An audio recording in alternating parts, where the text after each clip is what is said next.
Canın sağ olsun. Həmişə otursun biz də onun ailəsində.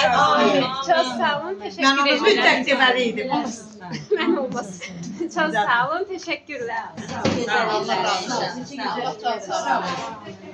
Böyle paylayarsınız da biz getdik iş başına sağ olun. Bayramımız mübarek. Bundan büyük bıçak var idi.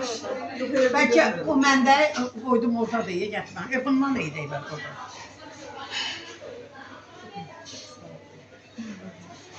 Talih, o çəkdiyini atasından. Hayır. Ayşən çək.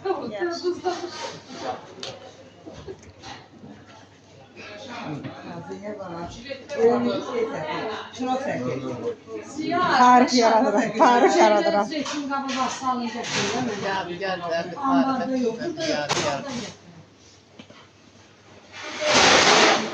Şirvanşah'ın da yadigarı.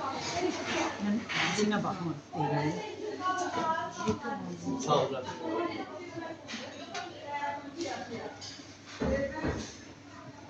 Zirə getdi.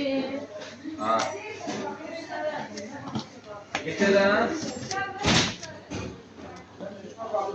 Ben de parası verirler, parasını gönderelim para geçsin.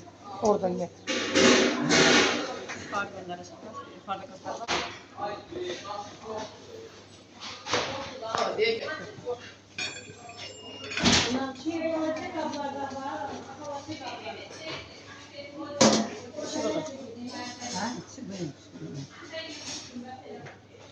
Yox.